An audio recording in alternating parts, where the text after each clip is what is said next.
What's up, everybody? Welcome into another edition of SSPN Prospect Profiles. I'm Jude. That's Ethan. Thanks for all the support throughout all of these, and we're inching closer and closer, Ethan, to the draft lottery. We are officially halfway in May to the draft lottery because today is May 8th. The draft lottery takes place on the 16th, and what is half of 16? That's 8. So we're halfway there through the month of May. Oh, exciting time, Jude. Exciting Yes. yet nerve-wracking because I looked at the Mm-hmm. odds once again and I see those number 6 pick odds that continue to, derail my dreams into nightmares, but it's okay. It's okay. Top 14% or top 3 chance at getting number 1 pick. So, We have the highest odds we can have, yeah, yep. so it's really all you can ask for.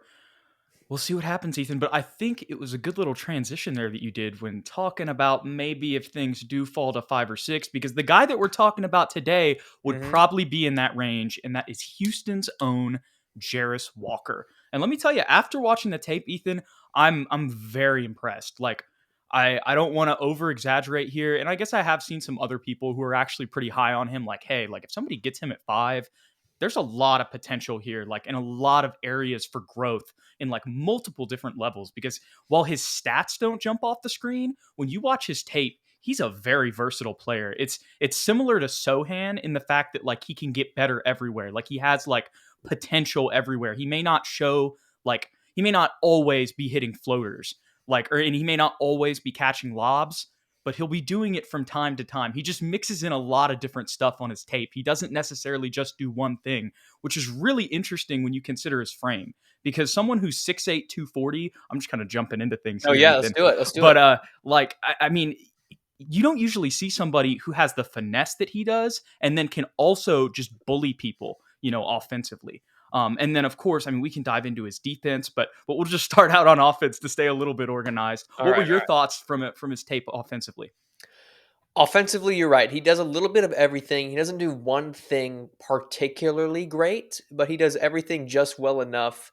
But to me, the biggest strength offensively is his ability to play make, which is surprisingly well rounded. He doesn't have a great assist numbers. He only averaged, I think, 2 Right. assists a game, but his ability to make the right pass at the right moment is great. The hockey assists, I feel like, were probably high. I don't know the exact stat, but he Yeah, makes for a lot of sure. passes that then lead to the next great pass. It's an open three or an open dunk underneath. Great screener, great roller. He's not a consistent finisher at the rim. I think he shot 40% on driving layups, so there's room to grow there, but he's strong and he has the build to eventually be a consistent finisher. It's just a matter of kind of fine tuning those things, being able to contort his body. Better footwork will probably help as far as getting some Euro steps, some better post moves, that kind of thing. But he is definitely strong enough and has the build to get better in those areas. And from three, I think he only shot 32% from three. 34. 34. He's not a sniper as far as shooting off the dribble, but if you leave him open, he's more than capable of knocking down a 3-point shot. To me, he's coming into the league with a better stroke than Jeremy Sohan did. I agree. Yeah, And for sure. Jeremy has definitely built that area of his game. So definitely a threat from that range. Not going to pull up from mid range. Not going to wow you with his handle. Um, He will pull up from mid range a little bit, Ethan. That's I Not, saw that. I don't think consistently. Okay. Not from the numbers that I was looking at. It's definitely Yeah, not. at least on the tape that I saw that a lot. Maybe not at an efficient rate, but he has the ability to do it.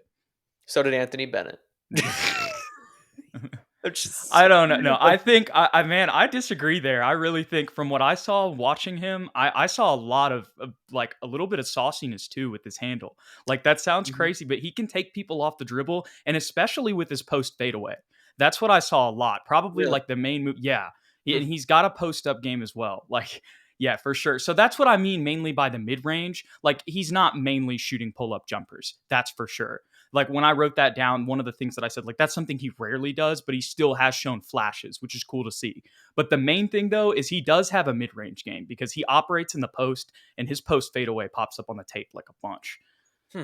I guess we just watched different tape because I don't Mm-hmm. think I saw Yeah, nearly that I many saw that a fadeaways. bunch. Well, I saw a lot of floaters and a lot of in between games. There's that too. Yeah, He's got a push shot reminiscent of Jakob Pertl that's I wrote very that down as consistent. well. So give him credit there. And I guess that is where I might have been worried as far as a mid range stroke. Having that ability to pull up in that paint area with that floater shows room for growth in that area. So not necessarily a worry, but I just didn't think that it jumped off the Well, and to be honest, I didn't really look at his 2 point percentage numbers. So if you combine both of those things, that's probably a little bit closer to the truth. So Yeah. that probably means that he has potential there, but still room to grow, which ties into what we were talking about in the fact that he kind of has potential in a lot of these areas. That's kind of Mhm. what I feel like. Something I wrote down a bunch in my notes here is just he has a solid foundation and like so many different areas. Like Yeah. whenever it comes to his defense, like he has the ability to kind of roam and be a block finder. You know, we've talked a lot about being a free safety defender versus being, you know, someone who can lock somebody up. I felt like he was kind of 50-50 when Yeah. I watched his defense. Like he's someone who has the ability to, you know, take someone off the dribble, you know, in a one-on-one isolation situation and, you know, run them the whole possession, or he's somebody who can kind of just, you know, hover on the by the elbow and just kind of watch how the play unfolds and then go try to get a block at the end. So once again, kind of the thing I'm saying here is you see flashes of kind of everything. And when you give that to the Spurs, dude, kind of going back to when I was opening up about being a lot of people being high on him. Like I think they can really capitalize on a lot of the flashes that he's shown and turn him into a really complete player. Yeah, if you're talking to defense, Long term, obviously. Big asterisk, guys. very true, very true. And I will say all the criticisms that I gave him, I also gave to Jeremy Sohan last year, and Jeremy proved me completely wrong with what he was able to show offensively. But you kind of touched on his defensive strengths. That to me is what sells him so highly as a top 5, top 8 draft pick. Because you mentioned a 7'2" wingspan, 6'8" obviously is his height. He could really trap guys.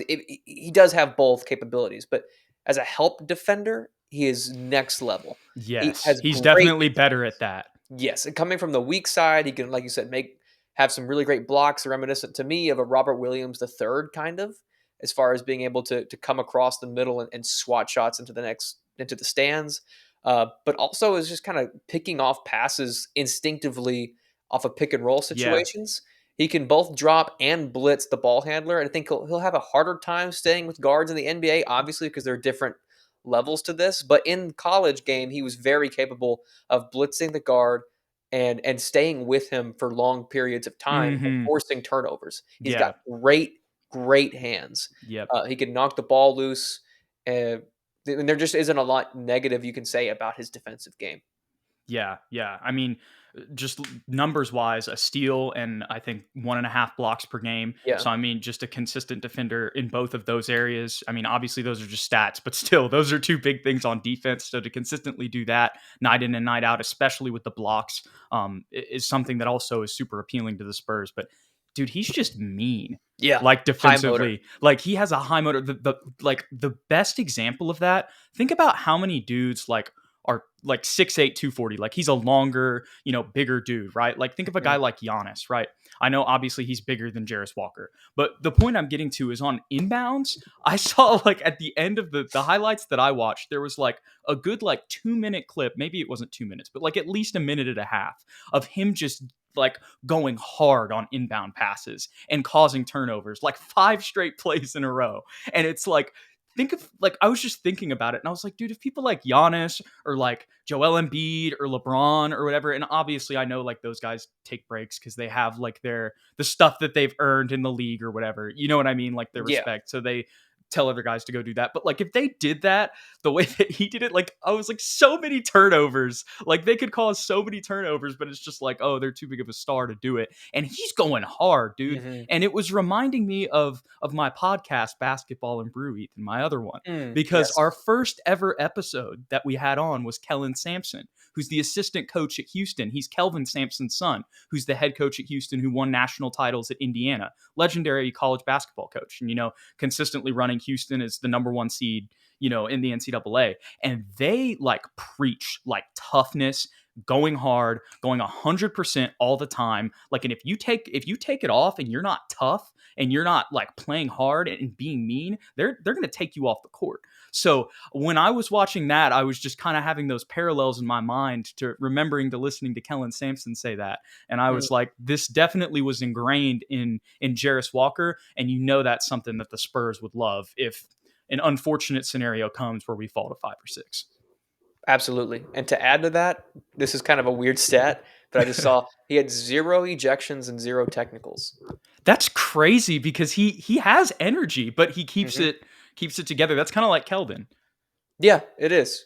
It is. So clearly, to me, a great personality. It seems. He went to Teammates. IMG Academy too. Hmm. Like, they pump out top tier athletes in every sport. So, and a lot of that has to do with, they instill character, and they just Hmm. also have like a bunch of professional people there. So, To keep the theme going with our player comparisons as of late, Jude, I yeah. remember I said it, and then also our boy TSR Sports said it. I don't know if I saw this and then just like subliminally thought it was my own idea, or if I became up with it on my own. I really don't remember. But we've compared Jeremy Sohan to Scottie Pippen.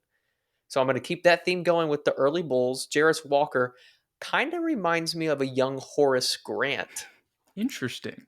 because Interesting. I can see it a little bit. Horace was a very underrated defender, kind of same build. Charles Barkley said Horace Grant was the hardest person for him to score on that Chicago Bulls team. It wasn't Jordan or Pippen, it was Horace 6'10", Grant. 245 too. Hmm. So, Very similar strong size. dudes, could kind of scored in the same areas. So I Yeah, could see played the him four. having I don't the fit thing is the biggest question. Now I think he fits with the Spurs system. Let me get that out of the way. I think Yeah, he would right. fit seamlessly with our team. But the lineup thing, Hmm. if you're having another lottery pick, you would like him to start. At least I would like him to start right off the bat, but can you Hmm. play him next to a Sohan and a Keldon? If you move Sohan to point, maybe you can shoe him in there at the 4, but then that kind of limits your 3-point threats because then you're kind of really relying on Devin and Keldon to be your Yeah. 3-point snipers. And is Keldon going to be 30% or is he going to jump back up to that 40 mark? Like there's a Yeah. lot of I questions guess at there. that point, yeah, I agree. First of all, I agree, and I think the easy answer would be like, oh, you could move Sohan to point, but is that for sure what the Spurs want to do moving forward? Maybe not necessarily. Yeah, maybe not. Maybe they just you know go real wacky. We've mentioned this before, and then like start. I just don't. I can't see starting Tevin at the point. I was about to say Yeah, that, I don't think so. but it's like I just can't see that happening, Yeah. even when I'm saying it out of my mouth.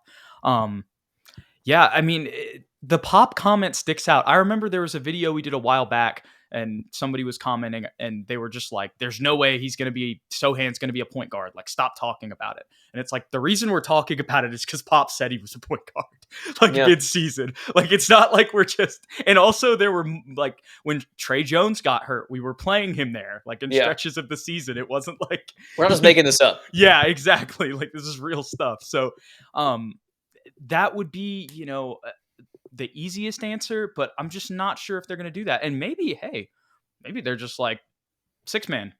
Yeah, could be. And I Yeah, have no right. problem with that. Yeah. Well, and I say that right now, and really, he wouldn't be that to start out because Mhm. they'd probably give that to Malachi. True. That's also true. And you never know. Let's say all of a sudden he is that Robert Williams the third and can play small ball 5. Yeah, he's big. I feel like he has the potential, and this goes back to once again saying he has the foundation for everything. Keyword here is potential to guard 1 through 5. I don't think that he coming into the league he's going to be able to do that, but he can guard on the perimeter. Mhm. He can handle the ball on the perimeter as well a little bit, much more than I would have expected for a 6'8", 240 guy. And so the fact that he has that ability on both sides of the ball shows me that he's actually comfortable there and that it's going to translate. So he's going to get beat off the dribble coming into the league by most ones and twos, obviously, to start. He'll probably be better as kind of guarding 3s and 4s, off ball shooters, and then, using his strength in the post, right? That'll probably be what'll translate coming in originally, or to start off.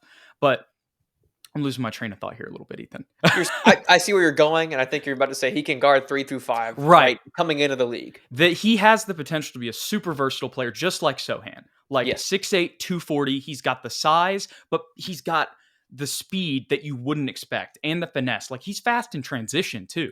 Like, and so he's faster than someone than you would think for someone who's 6'8", 240, which then allows him to guard people that usually 6'8", 240 guys wouldn't be able to. And to keep the other theme that we have going for some reason, Jude, about being Long-winded way of saying that, but no. Totally understand where you're coming from. But to keep the theme of the whole nice Grizzlies that we're building, he could be a bigger, stronger Brandon Clark for us. hmm yeah. Yeah, and I think he has more shooting potential here. Probably, yeah. Yeah, just to jump back into his offense, there's so many notes I took I didn't even get into.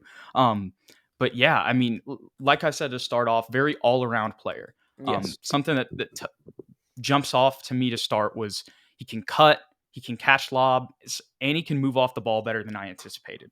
That was one of the first things I noticed.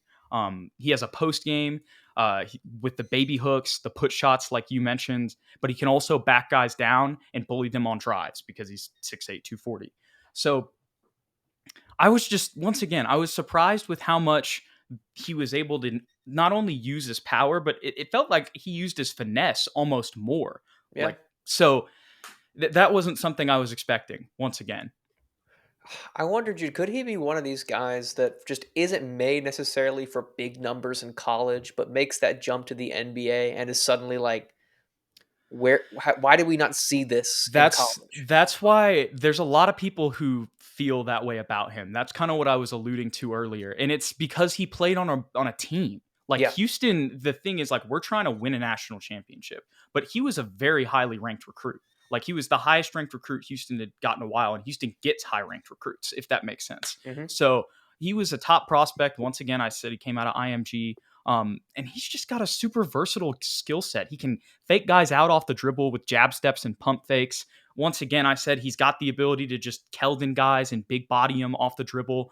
But the fact that he even can take people off the dribble at his size, is someone who can still, match up with some, fives and also, some threes even. It's just something that is super appealing, especially for the Spurs. And just in the modern NBA, he is like the prototypical four that you want. Someone who can like play that 3 through 5. Like you said, that's one of those new age kind of like that's kind of what LeBron does right now. You know what I mean? Hmm. Or even Draymond. Right, exactly. Another thing I wrote down, just versatile in general. I know I've said that so many times. And this is where I saw something that you didn't, Ethan. I wrote down like literally in my notes, more pull-up jumpers than I expected. So I gotta watch more film. I guess I watched the wrong tape. I'm gonna send you the highlights I watched, because another thing I have in here has a nice shake and bake hezzy. Like I saw that one time. He can hit contested jumpers. That's the other thing. He can hit them whether they're off the dribble or they're catch and shoot. That shows up a couple times. Mainly mid range though. That's what I saw more. But I'm very conflicted with the percentages, Ethan. I wanna check that out. And it could have just been that, highlights also just show the good stuff. So Also true. there could be that all of this isn't at the most efficient rate, but these were things that popped up that I saw. The other thing I wrote down, this is just a big, like, I kind of wrote like a paragraph on his playmaking. Doesn't average a lot of assists, but sees the floor well and can distribute in a variety of ways. He has off the bounce passes to cutters. He has one-handed passes, fast passes out to three-point shooters on drives, dump offs on drives or post ups. And he's usually making the right pass. Like Yeah. it feels like he's making the right decision. Like whenever he has the ball in his hands, he knows when it's like, okay, this is going to be a good possession for me to go and try and get a bucket, or maybe I should try to dish it to somebody on a cut or try to get that hockey assist, like you said. He has good ball speed too on all of his passes. That's why, like, I felt like he was able to thread the needle on those bounce passes. A lot of them were through traffic to cutters because of his ball speed. Like if he was a little bit more lackadaisical with it, it could get ripped, in Mm. traffic. He doesn't force anything, and that kind of goes along the lines of you saying that he makes the right pass. If the play is not there for him to score, move the ball. It does Very not click Spursy. with him. Yes, very Spursy, very Mm-hmm. Sohan-y. So it would be right. It would be right on theme for us to continue to draft these guys that are versatile, Right. non-ball sticking, well-rounded players that we can kind of build on the already solid foundation. But Jude, I wanted to ask you one question. If let's say we fall to 5, Mm-hmm. and the first 4 picks are Victor, Scoot, Amon, Here, Brandon Miller. can I stop you Uh huh. before? Because I think you're about to ask me like a who would I pick Yeah, yeah. situation. Okay, let me finish one more thing Okay, do it. on Homeboy. So the last little thing I had on defense, was just he's really good at closing out. And that kind of talks about with when we were talking about roaming with his blocks, but it's not just when people are driving to the rim where he's going to try to swap people there, which that just does show up a lot, but also he can close out on the perimeter and block people on jump shots too. So really impressive there. Okay, Yeah, done now. 7'2" wingspan. Yes, Uh, exactly. Key point. so Amon, Brandon Miller, Victor, and Scoot, they go 1 through 4. We're at 5. We have Asar on the board. We have Jarace Walker on the board. You're the GM. Who are you selecting? Dude, this is such a tough question because I really, really liked watching the tape today. I was so surprised with what I saw from Jarace, and I like his size, and I like, once again, as I've mentioned repeatedly throughout this prospect profile, I like the versatility with the size because there's a lot of people at his size that can't do what he does. Mm-hmm. But when you're asking me this question, and this isn't my answer, but I feel like Asar fits with the Spurs better. Like, I feel like just for our trajectory, the way that the roster is built, like, he fits better. But I also know that Brian Wright and the Spurs are just going to take best player available. Like, they don't really care about that. And they also, like Brian Wright said, we're not in the position. I believe he said this either before this season or before the last draft. I'm pretty sure it was the last draft. We're not in the position to not take best player available. And I still don't think we're in that position right now, especially if, we end up falling to 5. So this is a tough question. I feel like Jarace might have a higher potential than Asar, but I'm going to go with Asar because I just feel like it fits the roster better. And I feel like he's still in the Spurs. Like, I don't think that with the Spurs development system, I don't think that the gap between their ceiling is still going to be like that significant. Mm. And that's just maybe being a homer a little bit and believing in the Spurs development. But I mean, for as bad as the record was this season, we saw progression. Like, I feel like this season proved that, like, hey, we can still, the Spurs development system is still there, especially with the increases in shooting with Chip England's loss. It's definitely a tough choice. I see where you're coming from. When I asked this question, Jude, I was actually going to say Asar, but I continued to think about it while you were talking. And the only reason I'm going to go Jarace Walker here is because I feel like we have a little more depth at the wing position. Now, point guard, if you're going to tell me that Asar is going to be the next great point guard, then sure, okay, maybe we go Asar. But because Keita Bates is now our backup 4, and our defense is so bad when Jeremy Sohan is out, maybe Jarace Walker kind of fixing that bench front court defensively is exactly what we're looking for. You know what I'm thinking too, Ethan? What if we're wrong this whole time and Jarace is going to play the 5? Backup 5. I mean, and maybe he has the potential, like, if all things work out, like, yeah, as much as, well, I say that, and Zach, they just said that Pop just said Zach was the 5 moving forward. I forgot about that. I was about to say maybe he ends up overtaking Zach because Zach's contract is about to be up, but then I remembered those comments. But Pop also isn't in the front office. He said that too in comments. He doesn't make those decisions. He just kind of gets the players. And maybe if Jarace came in and he saw what Jarace had, he might be like, and really on a championship team, Zach is probably a backup. As much as I love Zach. But he can prove me wrong. He's still only 25. True. Very true. That's what I was thinking. That was something I didn't consider when we were talking about the lineups earlier. Like, I was just like, okay, Sohan to point and then put him at the 4. But I mean, with his size, and the thing is, if you have a lineup like that, Ethan, where like you have 6'6", 6'6", 6'8", 6'8", like you can make up for the center being a little bit undersized height-wise if the lineup overall is taller. So, like, I mean, think about it, dude. A front court with Jarace and Jeremy, defensively, that would be fun to watch. It would be. Switchability just goes through the roof. And as much as I love Asar, we have Blake right now, who's a point. We do need more bigs, dude. We need you're convincing me now. I think I got to change it. We either got to go big or we got to go a natural. I swear I'm my own person. Ethan doesn't dictate my decisions. No. Listen, at the end of the day, like you said, we're going to support whoever they pick, right? Like, if we take Asar over Jarace, I would be on that Asar train. We'll be like, Brian Wright knows. Yeah, he's the next whoever, LeBron James. Like, I'm on that train for life. But I don't know. Jarace Walker's kind of selling me, Jude. Defensively, he has me on his train.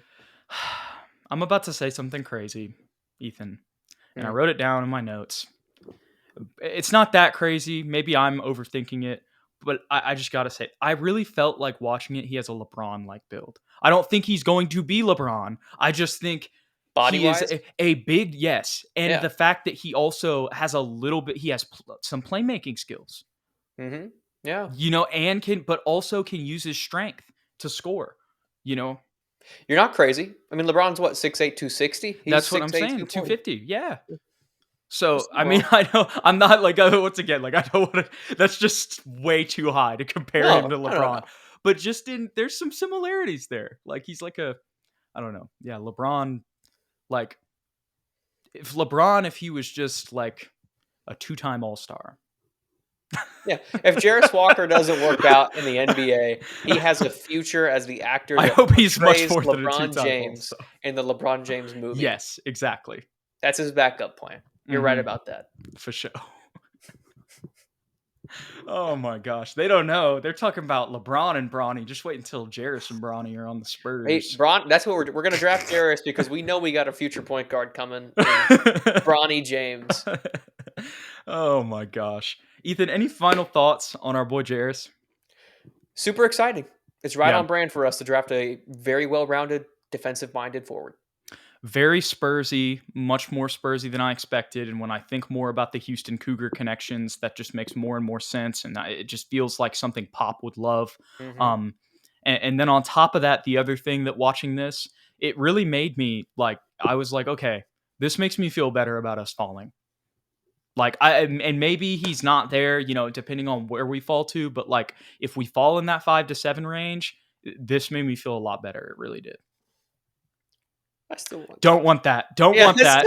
Not trying to manifest that. That was probably a little bit too much, but at the same time, I know what you're it, saying. I know it what you're made me saying. feel a little bit better. Take a deep breath. Yeah. Yeah. Thanks for watching, guys. We appreciate y'all. We're getting closer and closer to the draft lottery. I think we're going to have like one more of these. I don't know if it'll be Cam Whitmore. I might try to like dig into more of the mock drafts and see like who was kind of the, like the number 6 prospect consensus. And we'll put that in the community tab so y'all can stay tuned to the post, turn our notifications on, all that good stuff. Usually we'll post when we're about to post one of these prospect profiles. And then, of course, stay tuned. Draft lottery night, we'll be doing a live stream reacting to it. And that will be one of the biggest nights. I mean, that's going to be the biggest night in Spurs history since probably like Game 5, 2014. Probably. Yeah. I know that's how. Well, no. Game 1, 2017. Yeah. Western Conference Finals. Pain. I just tried not to bring that up, but here we are. Yo, Kawhi. Did you see somebody? I forget who it was. Somebody suggested he should retire. It was like some player. Yeah. Was it Kendrick? Was it Kendrick Perkins? It might have not been him, but it was somebody like him. It was because JJ Redick was on. I think it was Stephen A. Smith. Yeah, it was something Stephen A. like that. Smith, It was one of those shows. And then JJ Redick said something like, "This proves to me that the two of you never played professional sports." JJ Redick just going for the throat. But yeah. JJ, bro. Oh, JJ. Anyways, tell us what you think of Jarace Walker in the comments and maybe what your favorite prospect would be in a worst case scenario for the Spurs. We're not trying to be downers, but we're also trying to be realists and give you guys all the content, for all the possibilities. We gotta prepare. We're not going to lie to our subscribers, Ethan. Never. I would never do that. If y'all enjoyed this video, hit that like button below and don't forget to subscribe as well. We're getting closer and closer to 1,000. We appreciate y'all for all the support. We're getting there. We're going to have a lot more stuff happening this summer. And if you want to stay updated with the show for all of it, follow us on Twitter at SSPN on YT. All of our live streams are also on there as well as YouTube. And then follow at Jude McLaren and at Ethan_Quintero for updates for whenever stuff like this gets posted, clips, all that good stuff. Thanks for watching, y'all. We'll see y'all in the next one. Go Spurs, go.